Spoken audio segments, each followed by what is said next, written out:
Halo semuanya, kita akan review chapter 11 Otter of the Flame. Chapter dibuka dengan keluarnya api di bengkel. Pasukan kerajaan es terkejut kenapa itu bisa terjadi padahal sudah dibekukan sebelumnya. Mereka segera panggil penyihir untuk membekukan kembali, lalu kita lihat itu Pirko bersembunyi di sana. Dia mendengar percakapan para pasukan es, jadi dia berpikir untuk segera ke tempat Otter untuk membantunya melawan Bloodhorn. Kemudian di belakang itu Pirko muncul beberapa orang kurcaci. Di sana mereka berpikir itu Pirko adalah salah satu pasukan kerajaan es dan kenapa dia malah bersembunyi di sini. Sedangkan kita lihat pertarungan Otter melawan Surul semakin sengit. Kemudian Syndra ada di sana bertemu dengan itu Pirko. Sedangkan pada kurcaci berkomentar melihat pertempuran Otter dengan Surul, mereka terlihat seimbang. Itu Pirko juga berkomentar kalau baru kali ini dia melihat kekuatan besar dari Otter. Namun kita lihat pedang Otter tampaknya mulai hancur. Lalu Syndra berkomentar mereka bertarung sudah lama. Mungkin mereka berdua saat ini seimbang, tapi pada tingkatan ini berbeda. Stamina dan skill mereka Surul lebih unggul. Dengan keadaannya yang seperti ini, itu Pirko berpikir ingin membantu Otter. Sedangkan Syndra bertanya, jadi Phlegia bangkit dari Otter yang membagikan sebagian kehidupannya bukan? Dia juga mengatakan, umur manusia lebih pendek daripada kurcaci, tapi dia masih belum berumur 20 tahun, tapi sudah berjuang demi mereka. Melihat perjuangan Otter, Syndra langsung berlari pergi ke bengkelnya dan ingin membuat sesuatu. Dia berpikir dia tidak bisa membantu pertarungan Otter, jadi dia melakukan ini.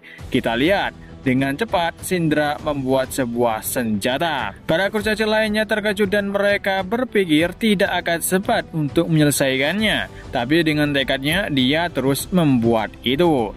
Syndra mengatakan, berapa lama kau akan tidur, roh besi? Aku akan mencurahkan hidupku setiap ayunan dan menyalurkan jiwaku melalui palu ini. Dan ayunan terakhir menghempaskan efek yang luas dan muncullah sosok roh besi yang kita tunggu-tunggu.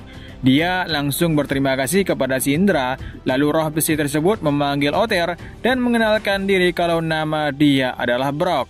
Orang-orang terkejut melihat kebangkitan sang roh tersebut, terutama Surul tidak disangka mereka bisa membangkitkannya. Brok mulai mengeluarkan sihirnya, dia berkata kepada Phlegia kalau dia tampak layu dan dia saat ini bisa berpasangan dengan seorang anak yang selalu dia impikan. Dan sekarang dia akan membantunya. Brok langsung meniupkan sihirnya kepada Otter.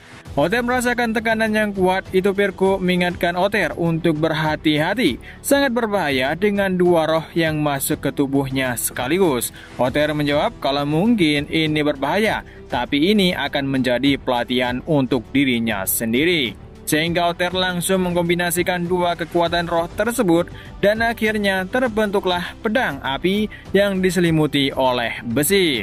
Itu Pirko berkomentar kalau tubuh Otter menerima dua kekuatan roh itu. Sementara Solo tidak gentar, dia langsung menyerang Otter dengan serangan yang lebih besar skalanya.